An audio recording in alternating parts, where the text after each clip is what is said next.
I beg your pardon?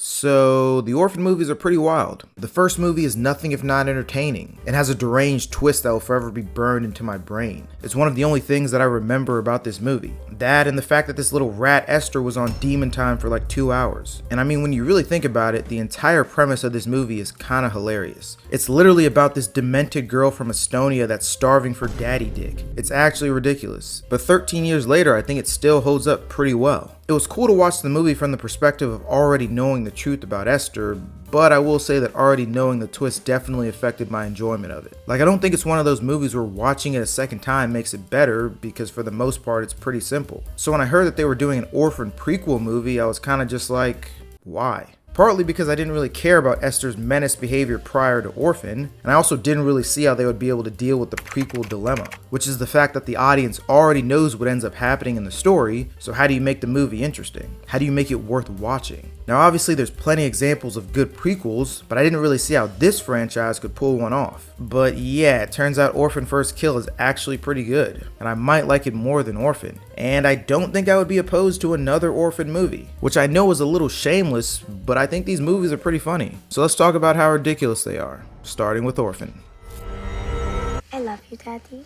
So I feel like this movie might end up being a classic. Not necessarily in terms of quality, but more so because the twist is so memorable. Even the poster is kind of haunting. Look at her. She looks evil as shit. So this movie starts off with this pretty traumatizing dream sequence involving one of our main characters, Kate, played by Vera Farmiga before she was in like 5 Conjuring movies. So Kate is about to give birth when all of a sudden she starts bleeding like crazy. And the doctors are like, yeah, your baby, it's dead. And then they just start slurping that thing out of her with this vacuum. And we got John, her bozo husband, just recording it all like, hey yo, that shit is crazy. Then the doctors just hand Kate this bloody ass baby. It's a pretty messed up dream. But it essentially represents the fact that Kate had a stillbirth, which is one of the reasons why she and John are looking to adopt a kid to go along with their 2 other ones, Max and Danny. Which is when we're introduced to the demon Esther. And right off the bat, she already seems creepy as hell. But John and Kate just ignore some big ass red flags, for plot purposes of course. While the other foster kids are having a party downstairs, Esther is just upstairs painting and singing a song. What 9-year-old is doing this?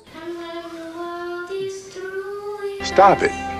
Get some help. And she explains it by saying, oh, I guess I'm just different, teehee. Nah. And when we get a closer look at her paintings, they're creepy as hell. The fuck is that? And why are they so detailed? These paintings should be ass. After that, Kate and John find out that the family that supposedly brought Esther to America from Russia died in a house fire. So this 9-year-old girl made it out of a house fire where her entire family died with no visible injuries, and no one thought that was weird. John and Kate hear all this and are like, yeah, sounds good, we'll take her. And the rest of the movie is pretty much Esther terrorizing this family. So I talk a lot on this channel about menaces in cinema, but this girl is truly insane. During her first night with the family, she interrupts Kate giving John some late night head and says that she wants to sleep next to Daddy. And John actually lets it happen. Bro, you were just getting your meat sucked on. Do you not need a few minutes? He's just like, yeah kids, hop on in. And Esther is just in heaven. Daddy. Then later on, she gets caught watching John blow Kate's back out on the kitchen counter. And when Kate tries to give her the sex talk afterwards, she's just like, I know, they fuck.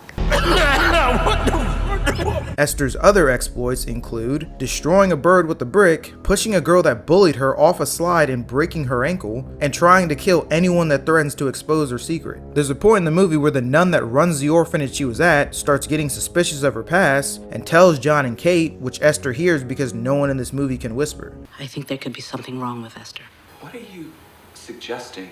That she had anything to do with any of this? So Esther takes Max and camps out on the road, waits for the nun to drive by, and pushes Max out in front of the car, which makes the nun crash. This girl is so evil. Then when the nun goes to see if Max is okay, Esther whacks her with a hammer. Then she convinces Max to help her hide the body. How these 2 little girls were able to drag and hide a grown woman's dead body, I don't know.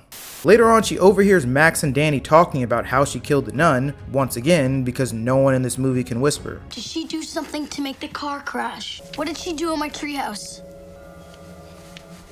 Bro, you don't even have to talk, just use sign language. But yeah, she literally tries to burn Danny alive when he goes looking for evidence in the treehouse. Let's go. Hey yo, what the fuck? And at this point, Kate is almost certain that something is up with Esther and tries to tell John, but in this movie we have the classic incompetent father who thinks that nothing is wrong with the evil kid because the kid likes them. So most of the movie is just Esther doing some sus shit, Kate saying that the shit is sus, and then John being like, Esther? No, there's no way that this weird little Russian girl that I barely know could be capable of that. He literally just brushes off any weird thing that Esther does. Dude is just an idiot. For example, he knows that either Esther or Danny started the fire in the treehouse, yet he doesn't assume that Danny, his actual kid, is innocent over the kid that he just adopted. It's either Esther or Daniel who started the fire. Who do you think it was? I don't know. He actually doesn't think that Esther is weird until she dresses up and tries to seduce him while he's drunk. And this is when the movie really starts to get interesting, because up until this point, Esther's motivations are pretty ambiguous. She just seems like a psycho little kid that's kinda into John. But then we get this deranged scene and you realize that this girl is fucked. So Esther is kissing John and telling him she loves him. And you're kinda like, alright, this is weird, but there's nothing too egregious yet. Then she does this. Let me take care. Bruh, what? First of all, why did she use his government name like that? Let me take care. And what do you mean, let me take care of you? What are you taking care of? You're supposed to be like 9. Then she just backs away and acts like she didn't just say some crazy out-of-pocket shit.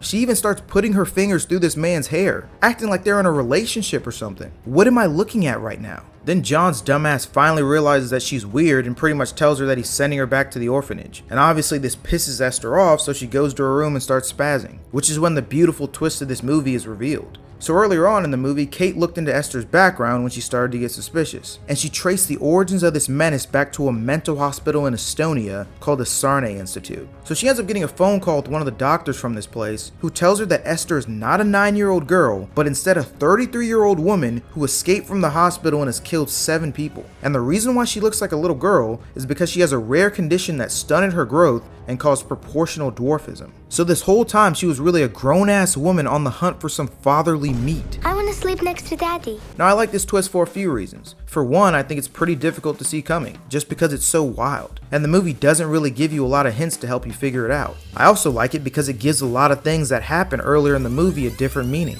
There's obvious things like when the nun at the orphanage says that Esther is very mature for her age, and more subtle things like when Esther refuses to go to the dentist because her teeth actually look like this.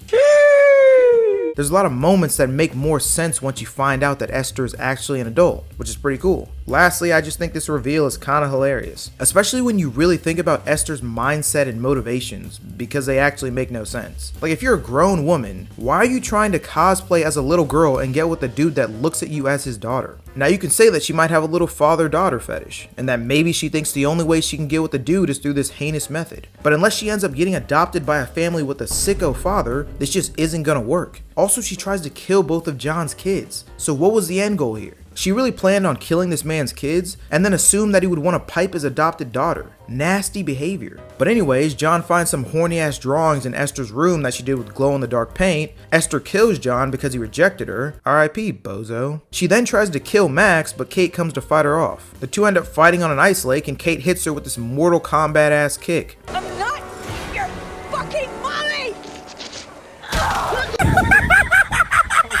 But yeah, that was Orphan. Pretty good movie, pretty entertaining. But now we move on to Orphan First Kill. Now this movie pretty much shows us what Esther was up to before Orphan. And as you might expect, it has a ton of connections and callbacks to Orphan. We're in Estonia at the Sarne Institute, and we've got Esther's creepy ass staring out a window just like she was staring at John and Kate. In the first movie, we learn that Esther has scars on her neck and wrist from trying to get out of her straitjacket at Sarne. And in this one, we see her get the ribbons that she uses to cover them up. There's a good amount of things that'll make you say, oh shit, that was in the first movie, which I think is good. Now there's a few things that I want to mention from the first few minutes of this movie. One thing is that the way the movie introduces Esther is pretty cool. The doctors are going crazy because they have no idea where she is, so they tell this therapist that just came to the hospital to chill in this room. Then we just see Esther sitting behind her as this red light flickers on and off. I think the red light helps to add to the creep factor, and the fact that it's flickering only allows you to see Esther for moments at a time, as you wait for her to potentially do something crazy. The other thing is that Esther looks old as hell, which is probably because Isabel Fuhrman is now 13 years older. And despite all their efforts, it's kind of hard to make a 23-year-old look 10, especially when the person actually looks like a 23-year-old. But I guess that's just a problem you're going to run into when you make a prequel movie 13 years after the original with no de-aging effects for your actor that's supposed to look like a little kid. I don't really think it takes away from the movie. I just think it's kind of funny how she doesn't really look like a little kid at all. Especially because the big thing in the first movie was that she legitimately looked like a 9-year-old, because Isabel Fuhrman was actually around that age. I want to sleep next to Daddy. But anyways, we find out that Esther was still very much on demon time before stepping foot in the US. She seduces and kills this sicko guard named Dimitri and teaches a patient to attack people for candy. Do you want some candy? She's doing all this over a damn Tootsie Roll. I know the candy's not that good. So Esther is able to escape from the hospital and sneak into the therapist's car, pretty much because the therapist is an airhead. She's literally about to drive away, sees Esther looking all demented and bloody, who's like, shh, don't tell. Then instead of driving right through her, which is what I would have done, but hey, I'm different. She gets out the car and goes into the hospital to tell the people that Esther escaped, as if they wouldn't have figured that out anyway. Also, how far was she really gonna get on foot in these conditions? But that's not the worst part, because after talking to the doctor in the hospital, she gets in her car and leaves without checking the trunk that she didn't lock. Hall of Fame dumbass right here, what can I say? So Esther rides all the way back to this woman's place and of course kills her. Then she finds a missing American girl online that looks like her and goes to a park so she can be found by the police. But before that, she has to finish killing that one girl because she's still alive. Sheesh. Now at this point, Esther is with a rich family, she's flying private back to America, and there's a dad that she can prey on. But after watching the first Orphan movie, we already know what's gonna happen. The family that brought her to America died in a house fire. This whole family is gonna die and their house is gonna burn down. Which brings us to the prequel dilemma. How do you make things interesting for the audience when they already know how things are gonna end? Well, the writers of this movie do this by making this family even more deranged than Esther is, with a twist that's not as wild as the first movie, but one that's still pretty ridiculous. So ever since Esther's been back, the dad has been pretty hype, but the mom and son are pretty suspicious, seemingly because Esther looks old as hell. There's also this private investigator that the family hired to find the real Esther, who's also suspicious, seemingly because Esther looks old as hell. In fact, he's so suspicious that he decides to pull up to the family's house and finesse Esther's fingerprints, which she of course sees. And as we know from the first movie, she's willing to kill anyone that threatens to expose her secret, so she follows him home. During this time, the mom goes into Esther's room and finds her Bible where she keeps a bunch of incriminating evidence. This Bible was also in the first movie and made Kate more suspicious of her. You would think that if you were trying to hide the fact that you're a 30-year-old that likes to seduce dads, that you wouldn't keep pictures of them in a Bible and scratch out their wife's face. Like, what kind of childish shit is this? Oh, she also has a picture of the private investigator with his address on it. So at this point, it's pretty obvious to the mom that Esther isn't really Esther. And after the mom realizes that she's not home and that the private investigator came by the house earlier, she knows that Esther went to his house,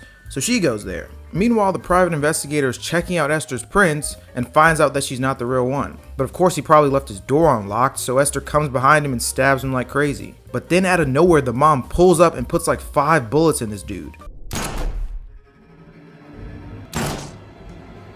Bro, he's already dead, relax.